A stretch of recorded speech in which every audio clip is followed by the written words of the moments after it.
Muy buenas noches, muy buenas noches. Esta es la dichosa palabra. En esta ocasión nos honra formar parte de esta fiesta de las artes que es el Festival Internacional Tamaulipas, razón por la que estamos transmitiendo desde este bello estado, desde el estado de Tamaulipas, para ser más precisos, desde su cordial ciudad capital, Ciudad Victoria, y para ser todavía más precisos, lo hacemos desde el Museo Regional de Historia de Tamaulipas. A continuación, cada uno de mis compañeros se presentará. No es que necesiten presentación, pero uno hace muchas cosas por puro gusto, no solo por necesidad. Winston Churchill, que además de un político controversial, era un escritor de nota, tanto así que fue Premio Nobel de Literatura, escribió alguna vez: victoria a toda costa, victoria pese al terror, victoria por largo y arduo que sea el camino, pues sin victoria no hay supervivencia. Y nuestra visita a Ciudad Victoria, Tamaulipas, me pareció una buena oportunidad para citarlo. Soy Nicolás Alvarado, muy buenas noches. Bien, pues yo con mucho gusto de estar en esta tierra en la que nació una tía bisabuela mía, doña Estefanía Castañeda, orgullosa flor de esta ciudad. Y también me dio mucho gusto encontrar aquí en el Museo Regional donde estamos una muestra de la obra también de mi abuelo, don Eduardo Chávez, que también está enterrado aquí en Tamaulipas, que es un hijo consentido también, por lo que sé, de este estado. Un abrazo y una felicitación también a Harold Pinter, este disconforme, este disidente que recibió, me da mucho gusto, el Premio Nobel de Literatura. Soy Germán Ortega Chávez. Muy buenas noches. Buenas noches. Yo, para seguir con estas genealogías, también diré que conozco Ciudad Victoria desde el 68. Vine aquí huyendo de la capital y bueno, llegué a casa de un tío donde leía los premios Nobel en una colección que él tiene, y a esa actividad puramente intelectual uní también la de aprender a manejar. En ese momento subieron los índices de atropellados en esta ciudad. Soy Eduardo Casar. Muchas gracias.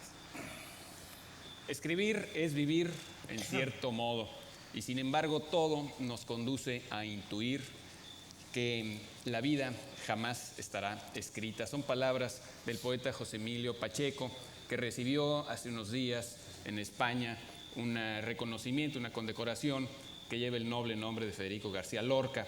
Acerca del oficio del poeta dice José Emilio Pacheco: ara en el mar, escribe sobre el agua. Que are pues el poeta, nosotros haremos, pero nosotros haremos con H, que la llama fugaz de la poesía, esa llama incesante, pues se repita una y otra vez.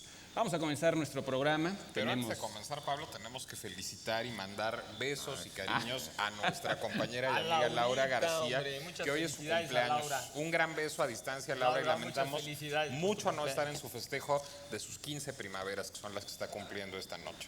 Así es. Aunque un aplauso a Laura.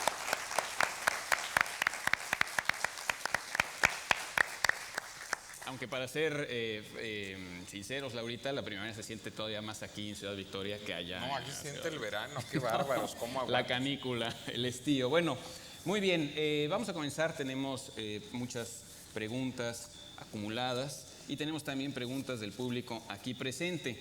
Por ejemplo, nos pregunta Oscar Rosas, que más bien nos pide que hablemos acerca de algo que no solemos hablar en este programa, un tema un poco peculiar para nosotros, pero puede ser divertido, acerca de los algodones de azúcar. No, qué peculiar. Que digamos algodón acerca de los algodones. Podemos decir algodón, ¿verdad? Es un tema maravilloso, se puede decir muchísimo. Es un tema sobre pegajoso. Pegajoso además, pero es un tema más sano, aunque no lo crean. Lo primero que hay que decir de los algodones de azúcar es que un algodón de azúcar tiene menos azúcar que un refresco. Un algodón de azúcar es casi puro aire. Pero eso no necesariamente lo vuelve saludable. Bueno, pero así digamos que te haga mucho daño comerte un algodón de azúcar, te hace mucho más daño comerte un chocolate o tomarte un refresco. Pero si lo aplasta uno el algodón de azúcar, pues es una bola así. No, te queda chiquito. Queda chiquito. Una bolita así. Bueno, ahora, no es además tan nuevo como podríamos imaginar el algodón de azúcar. El algodón de azúcar es un postre italiano que surge por ahí del siglo XV. XV, y que era muy complicado de elaborar. ¿Por qué? Porque había que batir muy rápidamente el azúcar derretida, pero muy, muy rápidamente, digamos, arrojándola porque hacia no afuera. bombas de aire en aquel Porque no entonces. tenían bombas de aire, para que se hicieran los hilos de azúcar, que había que dejar que se enfriaran y así se formaba algo, digamos, muy parecido al algodón de azúcar. Era un postre complicado, caro y que requería una elaboración artesanal complicadísima. Hasta que a finales del siglo XIX, en 1899, a dos estadounidenses, a uno llamado John Wharton y a otro llamado William Morrison, se les ocurre hacer una máquina para hacer algodones de azúcar. Esta máquina, yo científicamente no lo voy a poder explicar, pero de acuerdo a la fuerza centrífuga, digamos, de un rotor, logra hacer esto que había que hacer a mano muy complejamente, mecánicamente, y digo bien mecánicamente y no eléctricamente, porque la primera máquina funcionaba con gasolina vaporizada y era accionada por un pedal, como las máquinas de coser de antes. Y le daba un cierto sabor como a Magna Zoom. Bueno, espero que no sobreviva un algodón de azúcar de aquella época para constatarlo.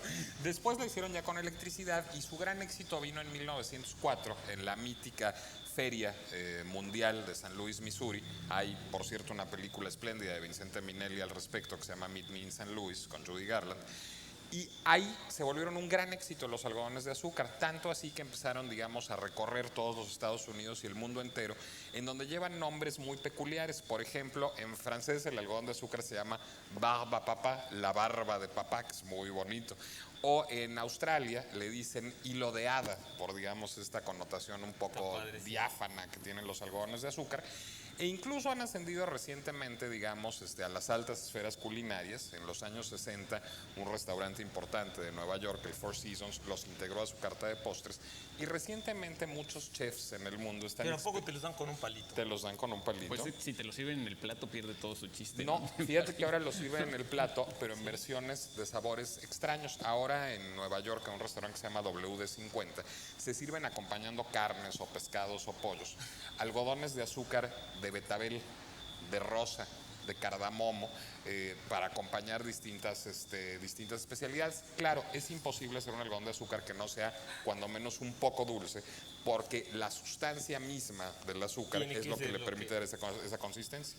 Claro, si no sería muy pesado, no sería tan vaporoso, ¿no? Ahora dicen que en Ojalá. Irán, tú que sabes de esas cosas, Germán, a lo mejor sabes, hay un postre parecido a los algodones de azúcar, pero pues ¿En yo Irán? nunca he estado en Irán. Pues debe ser un pecado gravísimo allá, ¿no? Me imagino. Ha de No, ser. Bueno, ojalá que cuando ustedes vean así de repente volar por aquí moscas o mosquitos, piensen en nosotros como en algodoncitos de azúcar y no como miembros de un programa que ya se está descomponiendo.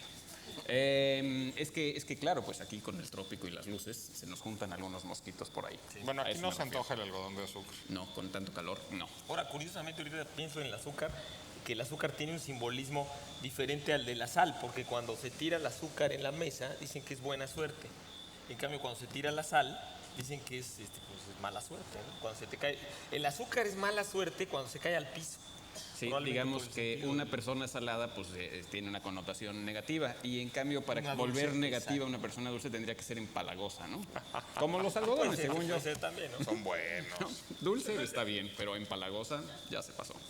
Bueno, vamos a decirles cuál es la dichosa palabra de esta noche. Ya saben que en este juego nosotros proponemos una definición y ustedes en su casa o aquí mismo, no sé, ahorita me van a explicar las personas de producción, pues juegan a adivinar a qué palabra corresponde nuestra definición. Es muy sencilla. En esta ocasión dice lo siguiente: hoja de cierta planta del oriente que se usaba en la antigüedad, sobre todo pues ahí los egipcios la usaban mucho, para escribir. ¿Cómo se llama esta hoja que usaban en la antigüedad para escribir? Está bastante facilona. ¿Y qué vamos a regalarles a las personas que sepan esta palabra o que van a tener prioridad para llevarse las personas que respondan? Van a tener prioridad para llevarse el Diccionario del Español Usual de México, una edición del Colegio de México, que es quien nos lo regala para que se lo regalemos a ustedes. Y bueno, es del español usual en México porque es del español que se usa, tanto escrito como hablado en nuestro país. Nada más un apunte. Yo creo que lo regala en tienda del libro. Tienes pero toda la razón. entienda usted si es cierto lo que estoy Es diciendo. que yo ¿sí? luego no entiendo leo de la escaleta y me hago bolas. En tienda de libros, la librería nos regala esto. También tenemos de Editorial Trillas el poema del Mío Cid en una edición muy interesante porque está integrada por una cronología, por un estudio, por una ambientación, habla del contexto histórico en el que se creó el poema, este gran poema anónimo del que hemos comentado aquí. Trillas, pero lees. Sí, Anónimo escribió muchas cosas, ¿verdad? Sí, muchas. Y tenemos también la revista El Huevo, que en esta ocasión trae a Lila Downs en la portada y que sabrá Nicolás qué más cosas trae que puedas recomendar. Es un número especial sobre Oaxaca, trae un portafolios de arte contemporáneo oaxaqueño joven, digamos, trae una entrevista espléndida con Francisco Toledo, no porque la publique El Huevo, pero de veras vale la pena leerla. Oaxaca pues, es el gran semillero de artistas plásticos desde hace muchos años, ¿no? Así es.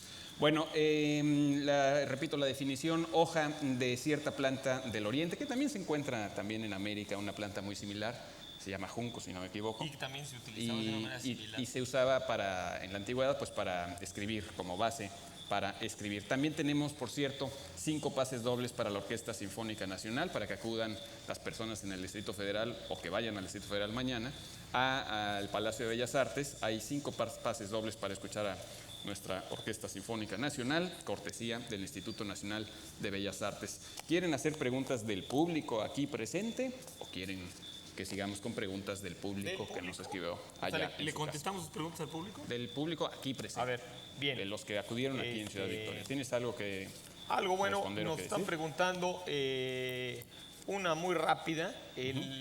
Nos pregunta Arnoldo García.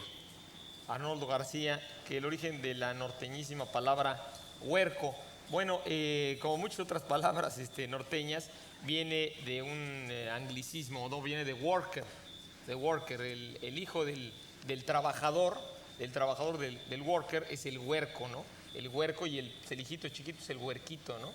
Y hágase huerco y... Bueno, hay qué bonito origen, muchísimas ¿no? palabras, sí, hay muchísimas palabras que son así. Por ejemplo, yo recuerdo aquí que mi abuelo, como comentaba yo hace rato, vivió toda una parte de su vida trabajando aquí en el norte para el distrito de riego tan importante de aquí. Y que mi abuelo platicaba también de cómo había una zona, un pueblito, una zona que se estaba haciendo un campamento que le llamaban las carapilas. Las carapilas al campamento. ¿Por qué le llamaban así? Le llamaban las carapilas y luego la gente ya no sabía por qué le llamaban las carapilas y era porque estaban los tractores, cuando hicieron los tractores, los caterpillars. ¡Claro! Y es de ahí vienen ese tipo de palabras, ¿no? Yo creo que eran de Harlem los que les enseñaron a pronunciar el nombre de los tractores.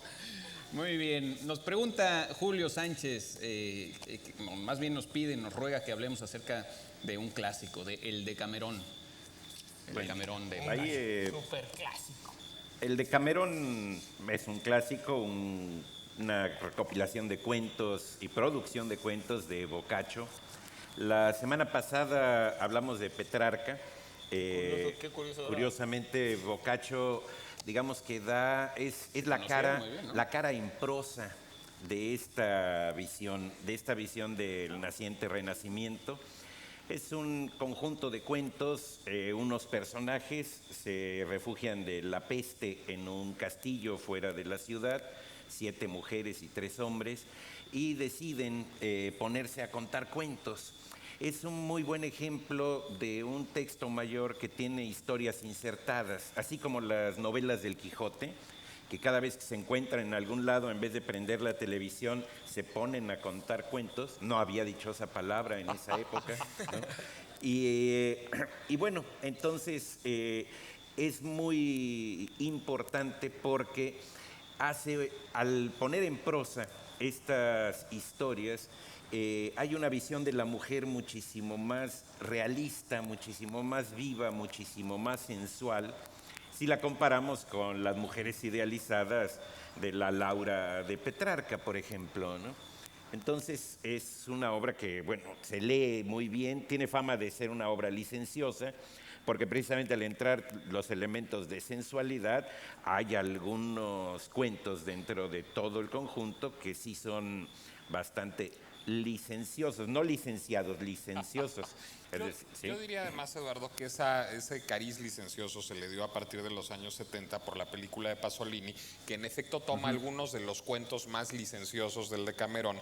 Hay una película de Pasolini que se llama Tal cual el Decamerón, y que toma los cuentos más licenciosos, más sexuales del Decamerón, para hacer una película que además, al estar plasmado en imágenes, lo hace muchísimo más crudo, porque no todo el Decamerón tiene este cariz sexual, Ahora, ¿no? este cariz yo creo que licencioso, bueno, en la modernidad, como tú dices, probablemente venga de la película de Pasolini, en efecto, pero por supuesto el cariz licencioso se lo dio la Contrarreforma, ¿no? O sea, la Contrarreforma a fines del siglo XVI, sobre todo, la Iglesia Católica Estuvo en el selló, índice, sí. exactamente, selló el libro como un libro licencioso, cuando realmente, como tú dices, es un libro maravilloso, es un equilibrio entre la vida de la gente, conocer la vida de la gente en la Edad Media, un equilibrio entre lo cómico, entre lo dramático, entre lo trágico. Sí, verdaderamente la vida de la gente en la Edad Media no es la vida de la gente a los 40 años, sino la vida de la gente antes del Renacimiento, ¿verdad? Sí. Exactamente, pero Por es un cierto, libro fantástico. Al lleno de principio historia. mencionabas a Petrarca, y Boccaccio y Petrarca tuvieron una interesante relación, porque Petrarca era un poco mayor y sobre todo Petrarca defendía una visión muy clásica. Petrarca, aunque no sabía griego, quería aprenderlo, y sí sabía muy bien latín, escribió cosas en latín, y convenció a Boccaccio de que esta cosa de escribir en esta lengua vulgar, como está escrito el Decamerón, era un error. Y Boccaccio admiraba tanto a Petrarca que se fue con él, y entonces empezó realmente a escribir y a fijarse más en una cultura clásica y alejarse más de de este costumbrismo, vamos a ponerlo entre comillas, que tenía el Decamerón. Digamos que casi lo echó a perder como escritor, curiosamente, pero es interesante que se hayan conocido, y sobre todo recalcar lo que dijimos la semana pasada o antepasada, cuando hablamos de Petrarca, que es muy importante la llegada de la peste a Europa después de 5 siglos de que no habían sido asolados por esta enfermedad terrible, porque había poblados donde moría prácticamente todas las personas. Se contaba de un monje que de todo el monasterio era el único que había sobrevivido, pues nomás agarrabas tus cosas y te ibas. Entonces hubo como un rompimiento total del orden, y eso también es lo que permite estas licencias, esta comicidad de su libro, ¿no? Una idea de que pues ya se va a acabar todo, no hay valores que sostener, no hay un conservadurismo natural dado por una tradición, porque se está rompiendo todo, ¿no? En la introducción cuenta Boccaccio lo que ven en esa peste, y cuenta escenas verdaderamente... Que curiosamente lo que cuenta Boccaccio de que ven esa peste lo tomó de un libro muy antiguo, que era una descripción de la peste en Europa. Sí, retoma esa vieja descripción para escribir su propia descripción. Que después además se retomará ajustaba perfectamente. esos mismos textos latinos los retomará Chaucer para los cuentos de Canterbury, que muchas veces se dice que están inspirados en el Decamerón. Lo más probable es que Chaucer no haya conocido el Decamerón, pero tuvo las mismas fuentes que Boccaccio muchísimos siglos después. Sí, yo particularmente les recomiendo, sobre todo si no han leído el Decamerón, que lo lean, porque de los 3 grandes clásicos que inician el Renacimiento, los precursores de Dante, de Petrarca y de Boccaccio pues es el más actual, ¿no? El que más se lee, el que más fácilmente se puede leer, el más accesible para todo público. Y vean la película de Pasolini, que además de ser muy buena, es sexosa y lujuriosa. Sí, es muy divertida. Bueno, no tenemos tiempo, tenemos que hacer una pausa. Íbamos a contarles un episodio, lo haremos en otra ocasión. Vamos a hacer una pequeña pausa. Estamos transmitiendo desde el estado de Tamaulipas, desde el Museo Regional de Tamaulipas en Ciudad Victoria. Volvemos, esto es La Dichosa Palabra.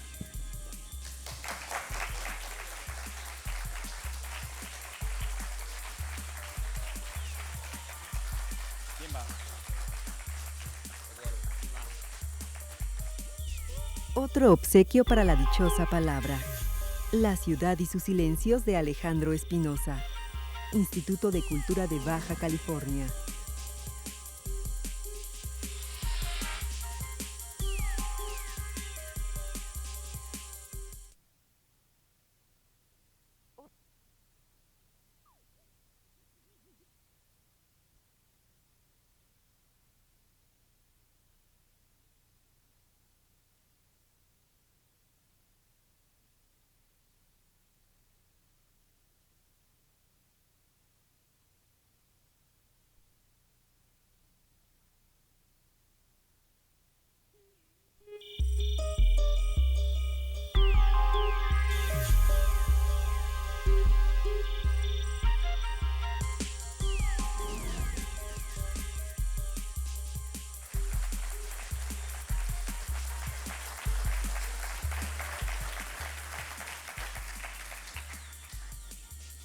Continuamos aquí en La Dichosa Palabra, intentando responder sus preguntas, haciéndonos de palabras, pues, entre nosotros. Ya llegó ahí mi tía Laura para que vean que sí tengo parientes acá en Ciudad Victoria y mi prima Cheli. Sí. Bueno, vamos a seguir con sus preguntas. Germán, querías hacer un comentario de un disco. Bueno, que entre los regalos que vamos a dar a ustedes, los que están aquí con nosotros, es entre las revistas que vamos a dar, también vamos a obsequiar un disco de Alejandro Junco, este gran músico, cantautor, productor, además, y todas las canciones son originales de él. Muy bonito disco de música con guitarra, fantástico, ¿eh? ¿Puedo hacer un comentario también? Sí, cómo no. Yo quiero agradecer a Víctor Manuel Mendiola que me haya enviado estas estupendas antologías que son las memorias, pues, del Festival de Literatura, del Festival Letras en el Golfo, que se realiza también en este estado de Tamaulipas y que a lo largo de los últimos años ha traído, pues, un cartel muy impresionante de escritores de todo el mundo, de las mejores voces literarias que hay en todos los lados del planeta. Muy extenso, no tiene sentido ahora repasarlo, pero pues qué bueno que el Estado cuenta también con este otro festival tan digno, ¿no? Así es. Así es. Perdón. Bueno, vamos ahora sí con preguntas. Ernesto Sánchez habló y nos pide que veamos un poco una expresión curiosa, ser teniente de un oído. Bueno, eso significa ser sordo de un oído. Si oí bien, eso significa ser sordo de un oído. Originalmente debía decirse ser tiniente de un oído, porque deriva de un verbo latino que debería pasar al español como tiniente. Lo que ocurre es que como esa palabra no nos suena a nada y la palabra teniente ya existía antes, y además teniente a veces significa, pues, algo de escaso valor, no lo es cuando uno es un soldado raso, me consta.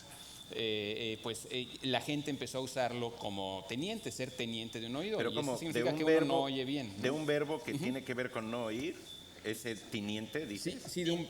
Yo no sé de dónde, ¿cómo dices? Sí, no recuerdo ahorita muy bien, pero tiene, es tini, no me acuerdo, tinio o algo así, pero de ahí viene la Ahora, la expresión también ser teniente. parece ser que no necesitas aclarar que es de un oído, que puedes decir Sí, es ser que alguien teniente. que no oye bien, ¿no? Pero o incluso- ser teniente ya. Pero además ya decir viene ser bien. teniente también quiere decir ser sordo. Ahora, para O no, hacerse el sordo muchas veces, ¿no? para no oír también está esa de oídos de artillero, que también es militar, para no irnos lejos del rango militar. Oídos de Oído artillero, de porque se supone artillero que el que también. maneja un cañón Es y aún- va perdiendo el oído. Claro, Sí, es aún más expresivo que lo de ser teniente de un oído, ¿no? Bueno, ya que nos fuimos a lo militar, la palabra teniente es una contracción de lugarteniente, Claro. que es una palabra realmente de locus, incluso existía en el latín, en la locus teniente, o sea, tener el lugar del capitán. No, y Tener el lugar solo del en capitán. español la contraemos. En francés o en inglés sigue siendo lieutenant o lieutenant, es decir, el que tiene el lugar. El que tiene el lugar, el que sustituye, como quien dice al capitán cuando no es el capitán. ¿Vamos es. al especial o seguimos con preguntas? A la especial, pues. Tenemos una definición para una pregunta especial, damos algunos regalos especiales. Está muy bonita la definición. Ruido de tripas producido por el movimiento de los gases en la cavidad intestinal. Y se trata de una palabra que casi siempre se pone como una onomatopeya, lo cual es arriesgado entonces. Se ríen, es que lo padecen. O saben de qué se trata. Bueno. De qué se trata. A quien responda Ruido la de pregunta, tripas, ¿no? tenemos que, Germán. Tenemos el pequeño, ligero Larus ilustrado. Además deberíamos tener Una una maravilla. Santac en ese caso, Sí, que de nos veras, quedaría muy bien. es pesadísimo, pero además esta edición de 2005 está buenísima, está muy actualizada, muy impresionante que en tan poco espacio venga tanto. Y también tenemos, Nicolás. También tenemos, perdón, me quedé pensando en la gastritis. No es gastritis la Está respuesta, teniente por de un supuesto. oído. Estoy No, teniente de un no. oído. De Ángeles González Gamio, nieta de Manuel Gamio, una biografía suya, Manuel Gamio, una lucha sin final por una cortesía de la UNAM.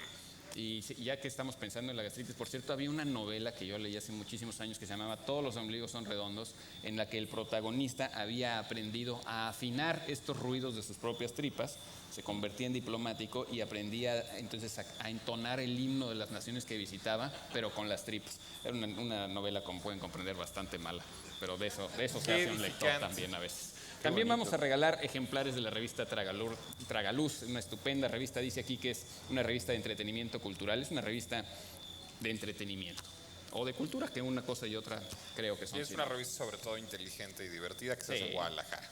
Estupenda revista. Vamos a hacer alguna pregunta al público presente. Les obsequiaremos una revista si la responden. Y los discos que está regalando. Y los discos. Germán, ¿no? Nombre del guerrillero español que luchó contra los franceses en la invasión napoleónica y que después de que conoció a Fray Servando se embarcó para venir a luchar por la independencia, llegando por Soto la Marina. Eso, ahí tenemos algunas manos levantadas, bastantes. Pero acérquenles pues el micrófono, alguien, hay pues un micrófono por ahí. Escojan a alguien, hombre. A ver, ¿por dónde? Vuelvan a a ver, levantar. Ya está. Ahí está. Alicia, Francisco Javier Mina. Así es. Muy bien. Muy bien, exacto. Así es. Qué historia tan ejemplar, pero también tan divertida y tan azarosa, ¿no? La vida de La estas... de Mina, sí, no, sensacional. No, es que héroe de se embarcó en el sentido literal en el figurado, porque terminó embarcado en una historia que nada tenía que ver no le con tocaba, ¿no? Es como estos miembros del batallón de San Patricio que vinieron, estos irlandeses que vinieron a México a luchar contra la invasión norteamericana, ¿no? Que dicho sea de paso, llegar por Soto la Marina es peligroso porque también otro que llegó ahí fue Iturbide cuando regresó y también no acabó bien. No acabó bien. Sí. Bueno, si te caes ahí, se dice azotó la Marina. Azotó la Marina, así es. Azotolo la Marina. Tenemos preguntas del público. ¿Quieren alguna ustedes que tengan? Sí, no sé si... Yo tengo una... Bueno, si quieres... Tú primero. Bueno, nos pregunta Loli Mansur de Higuera. Ahí está Loli. Es muy interesante su pregunta, Loli, porque a veces no entendemos las debilidades humanas y los medios de comunicación abusan o no tienen una indicación clara a seguir en estos casos. Nos pregunta por qué se dice síndrome de Estocolmo. Hay que recordar que este síndrome de Estocolmo es el que padecen las personas que han pasado mucho tiempo plagiadas o secuestradas o bajo la opresión de alguien muy fuerte que tiene un enorme poder sobre ellas y que al ser liberadas, en lugar de mostrar lo que a las personas que no hemos sido nunca víctimas de un secuestro nos parece lógico, entre comillas, que sería pues odiar a tus captores, demuestras solidaridad con tus captores o apoyo a tus captores. Esto es una cosa de psicología que a todas las personas que pasen por una situación de este tipo puede ocurrirles, es algo natural de nuestra naturaleza, es algo que hay que entender como algo que nos ocurre naturalmente, no es un defecto de aquellas personas que han sido víctimas de un secuestro, ni mucho menos. Se le llama así a este síndrome porque fue en 1973 que un psiquiatra sueco llamado, si no me equivoco, Bejerot o una cosa así, desarrolló esta idea del síndrome porque no se trató de un secuestro, hubo un asalto a un banco en el que las personas que estaban asaltando el banco mantuvieron 6 días como rehenes a muchas personas. Y las personas que salieron, que fueron liberadas después de estos 6 días, manifestaron solidaridad con las personas, con los asaltantes. Y esto parecía muy extraño. Y sin embargo, una y otra vez lo podemos ver. Hace pocos días, cuando liberaron al entrenador de un equipo de fútbol, a mí me dio mucho coraje ver que la prensa lo que resaltaba era una declaración comprensible que haga un hombre que ha sido secuestrado. Lo que venía al día siguiente en muchos periódicos era "me trataron bien", como si uno fuera a ser tratado bien a los secuestros. Evidentemente era de alguna forma un resabio de este síndrome, ¿me explico? Es decir, es algo que tenemos que entender, no hay que subrayar que los secuestradores eran buenos cuando evidentemente no lo eran. Cualquier persona que ha sufrido un tipo de opresión tan drástica, que ha estado bajo el poder infinito de alguien, de otra persona, puede manifestar este síntoma. A veces es lo que pasa incluso socialmente con aquellos pueblos que manifiestan una gran solidaridad con un gobierno que es sumamente represivo o sumamente cruel, ¿no? No es extraño encontrar el mismo síndrome de Estocolmo a niveles mucho más grandes, y se debe a esto mismo, porque tu supervivencia depende de alguien tan poderoso que te solidarizas con él. A veces los niños chiquitos que tienen padres golpeadores pasan por el síndrome de Estocolmo, quieren a sus padres, se solidarizan con sus padres cuando son sencillamente unas víctimas de una atrocidad, ¿no? Sí, o los periquitos australianos. Normalmente los niños muy maltratados van a manifestar síndrome de Estocolmo con sus padres maltratadores, aunque sea ilógico. Vamos a un corte y enseguida volvemos.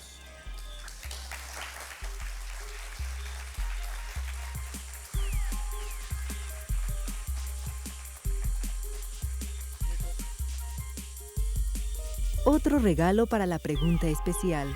El ladrón de plumas de Gabriel Santander. IPN.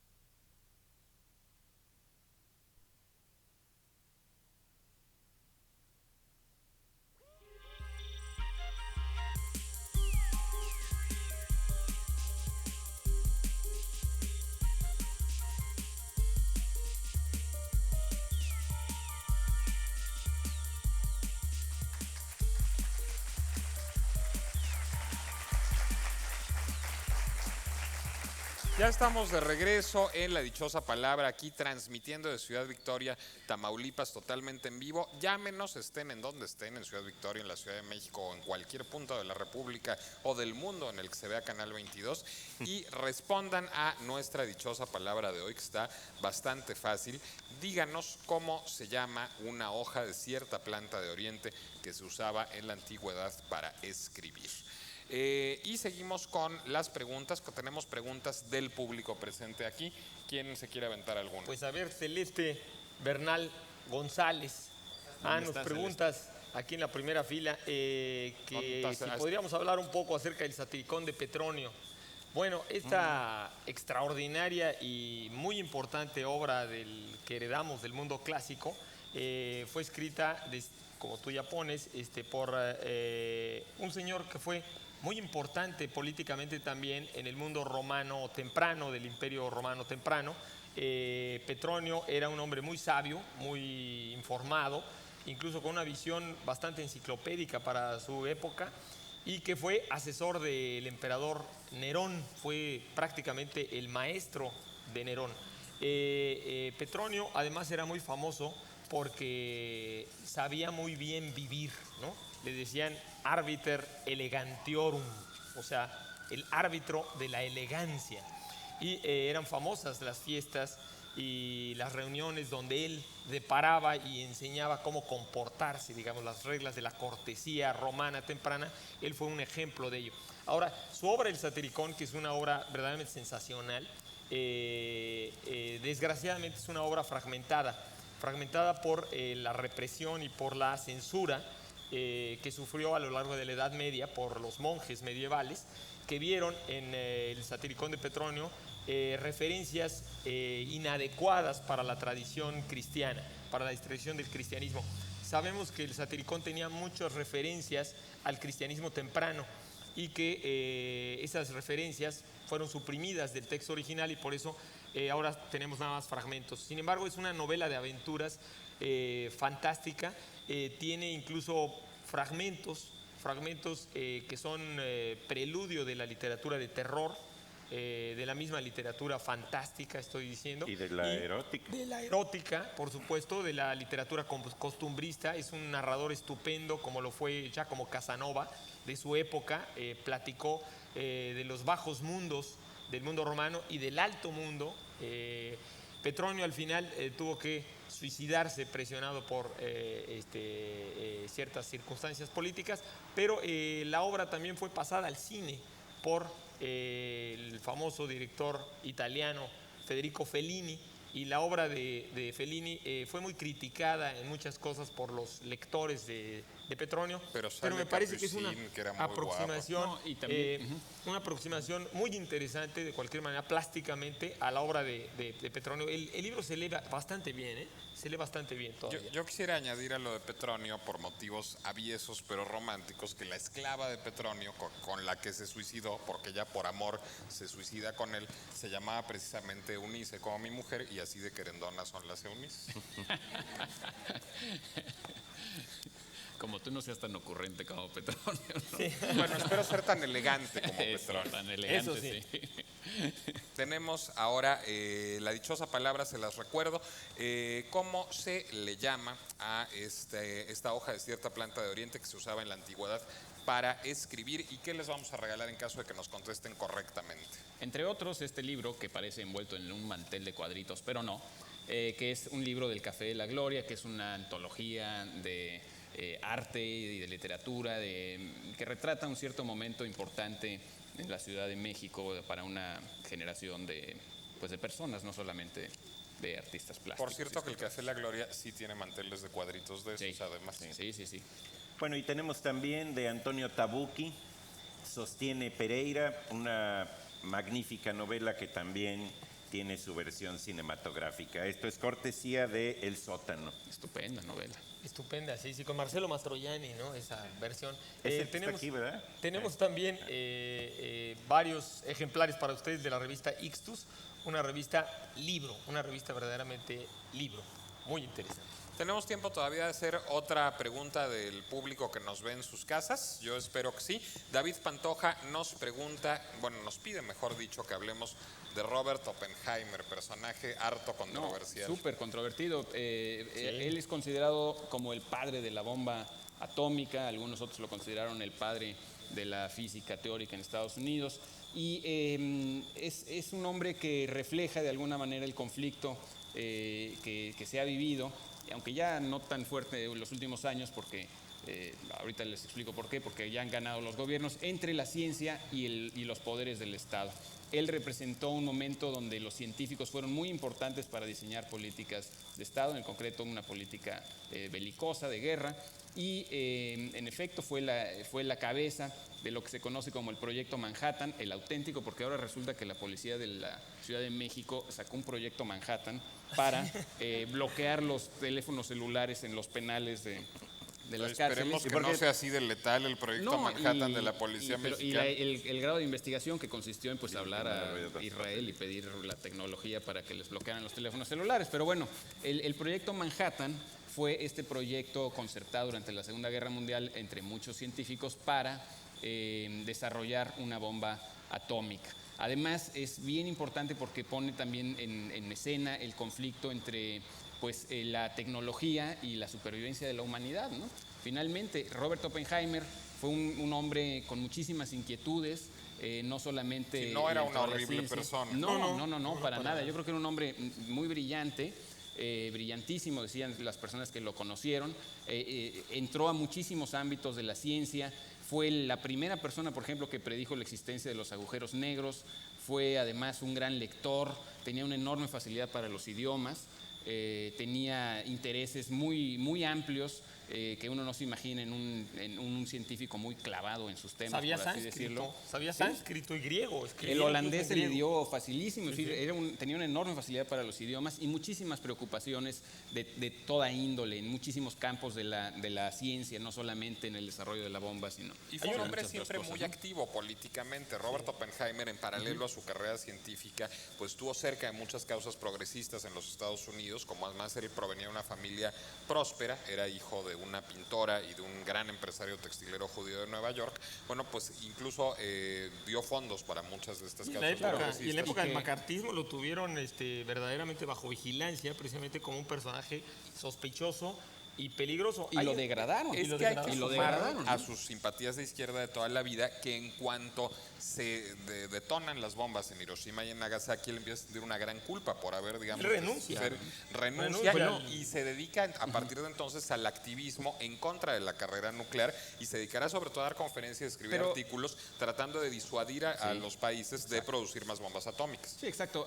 Más que renunciar, se trasladó a otra comisión donde se hacía ciencia y desde ella estaba estaba luchando por un acuerdo internacional de control de armas atómicas. Obviamente nunca lo pudo llevar a cabo y se opuso, y esto fue aparentemente la causa de su caída política, se opuso al desarrollo de la bomba de hidrógeno, la bomba de segunda generación, digamos, de las bombas nucleares, por todo tipo de razones, pero dentro del mismo proyecto Manhattan, entre los científicos, una vez que habían desarrollado la bomba, circuló una carta para oponerse a su uso contra las poblaciones civiles y refleja este conflicto, ¿no? Es decir, la ciencia es para quién, de quién es la ciencia, a quién sirve, para qué son todos estos desarrollos. Y de poner restricciones a la ciencia, ese es el inicio de poner restricciones al desarrollo de la ciencia y al manejo peligrosísimo que pueden ser los descubrimientos. También demuestra, perdón, lo que puede hacer el hombre equivocado en el lugar correcto. Es decir, cuando se empezó el proyecto Manhattan, Franklin Delano Roosevelt todavía vivía y era presidente de los Estados Unidos, y él concebía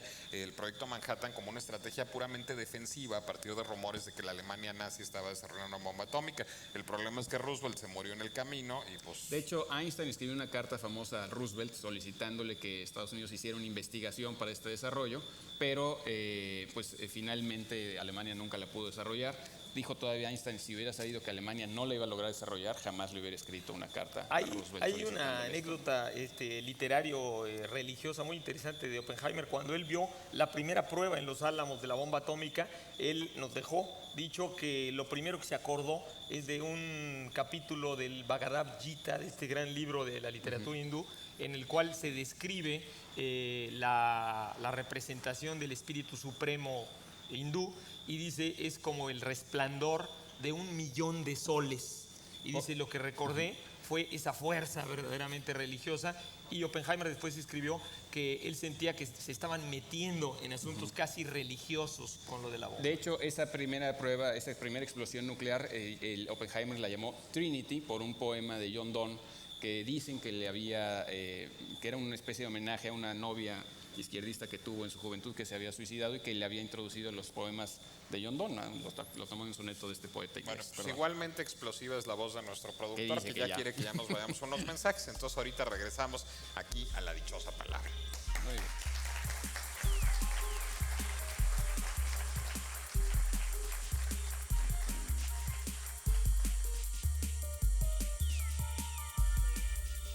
Otro obsequio para la dichosa palabra. Inmediaciones del delirio, de Alejandro Ordorica. Tinta Nueva Ediciones.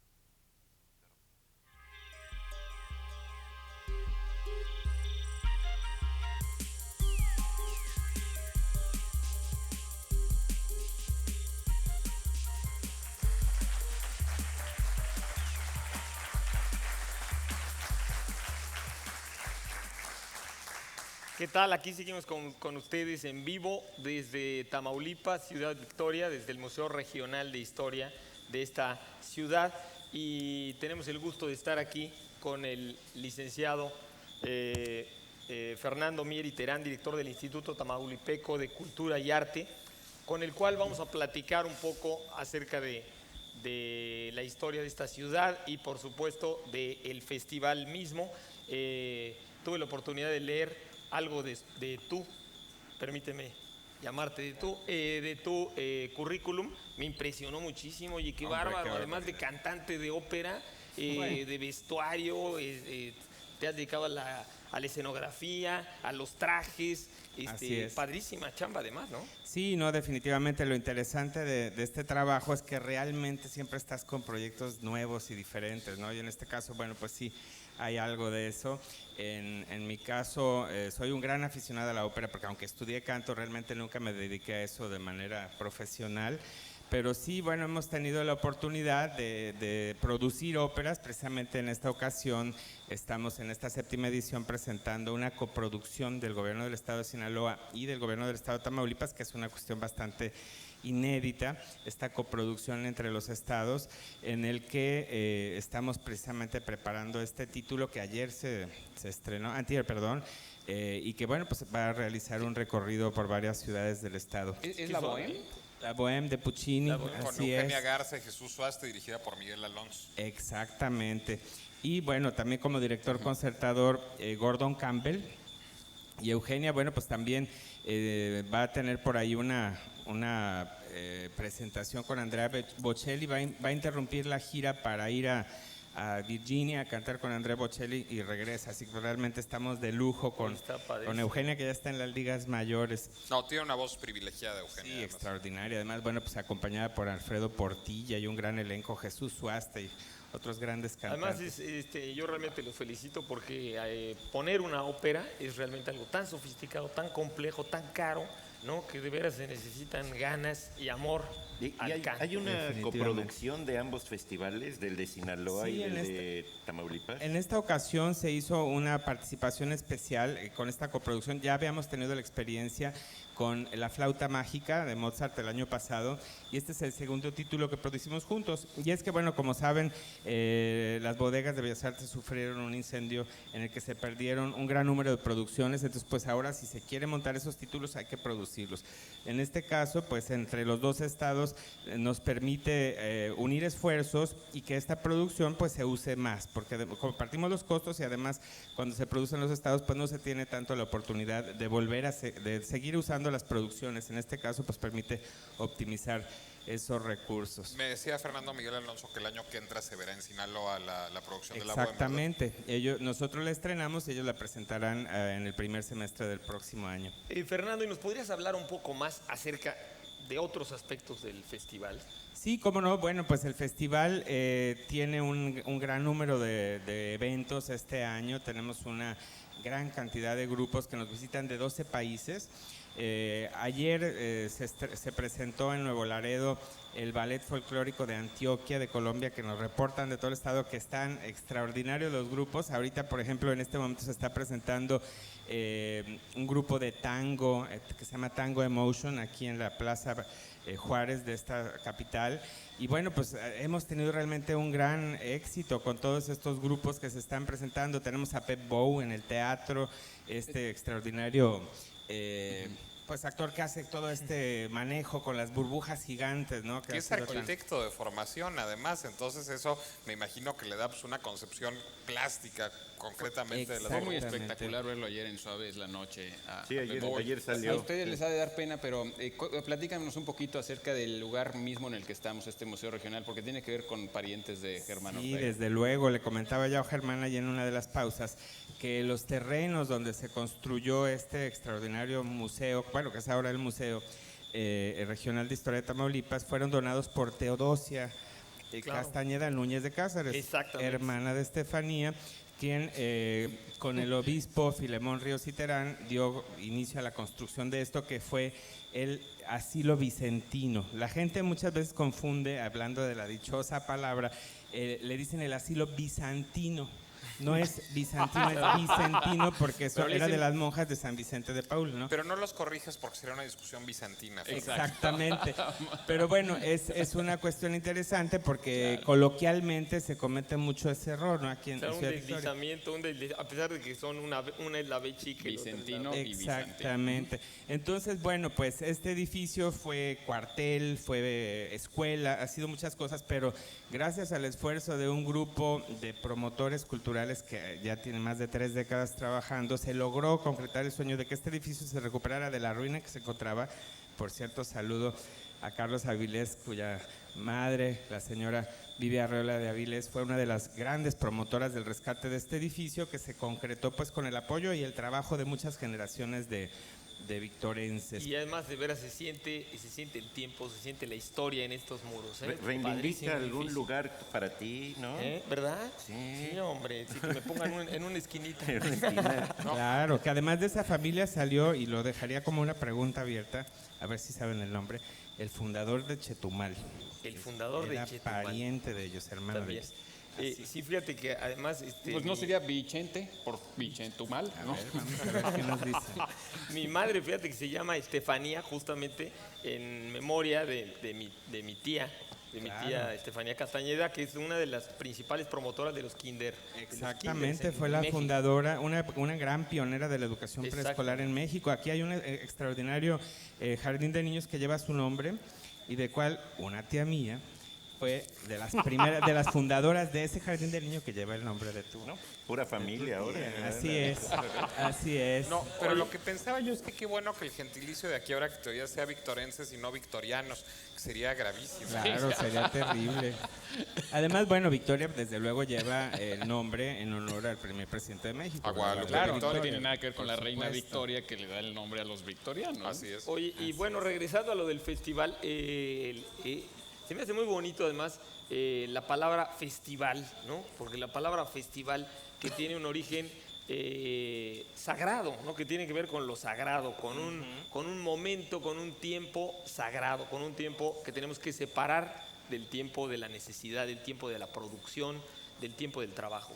Claro, dedicarse a finalmente este festejo, esta reunión alrededor de un aspecto ciertamente ritual en el que se reflexiona sobre la identidad, sobre los diferentes ritos que tiene la cultura en este conocerse y reconocerse, pues es recrear la esencia misma del humano de mil y una maneras diferentes. Yo creo que eso sería un poquito la imagen que yo recogería. Y bueno, pues por ejemplo ayer que se presentó La Valladera, precisamente habla ¿Qué es La Valladera? Perdón. La Valladera, que es un ballet que se presentó con el ballet, el ballet siberiano. Las valladeras eran mujeres que se dedicaban, eran como una especie de vestales en la India. Entonces, este ballet habla precisamente de la fascinación que existió en Europa alrededor de los ballets rusos en el inicio del siglo XX por lo exótico, por lo oriental, y está presentado justamente con esta visión estética, ¿no? Un poquito el mundo de Herté, el mundo de Diaghilev, de los ballets rusos de Fueran Monte hetairos, Carlo. como de Exactamente. Matahari. Y entonces Hetairas, trata ¿no? precisamente de ese aspecto sagrado, ritual, que la valladera hacía en honor a los dioses, ¿no? Entonces es una recreación de todo este mundo y habla precisamente de ese aspecto ritual que tiene lo artístico muy frecuentemente. Oye, Fernando, me imagino que además el festival ha obligado al Estado a desarrollar muchísimo su infraestructura cultural, ¿no?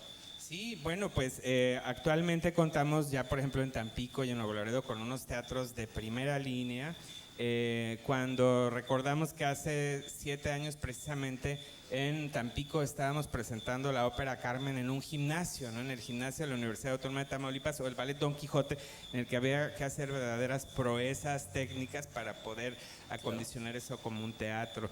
Entonces, pues realmente en este momento estamos disfrutando del esfuerzo que se ha hecho precisamente por mucha gente, ¿no? Por las autoridades municipales, autoridades estatales, los patronatos que han trabajado para poder tener esta infraestructura que ahora nos permite gozar de estos espectáculos en condiciones completamente diferentes. Bueno, pues, Casi nos vamos a tener que despedir y va a ser una pena que no podamos dejar a los grillos que nos hacen un ruido tan bonito aquí atrás. que nos sigan No, de veras, cantando, sí, me gusta ver a los desgraciadamente. grillos atrás. Y El nosotros tiempo. que también estuvimos, comenzamos en un gimnasio, ¿verdad, Pablo? Sí, también. Nuestros oscuros La orígenes. dichosa palabra tuvo sus antecedentes Bien, en un programa que se llamaba El Gimnasio. Tenemos ya los ganadores de la pregunta especial. Es Iván Herrera, Fausto Gómez, Arturo Flores, Serafín Zamora. La respuesta Yo de siempre la digo que los pregunta borbones tenían gastritis, de ahí viene la palabra. La primera era del papiro. Borborigmo es la respuesta. Y la dichosa palabra del día de hoy es, por supuesto, papiro. El origen del papel, precisamente del papel más primitivo, y que alguna vez comentamos también acerca de otras formas de escribir sobre otros materiales.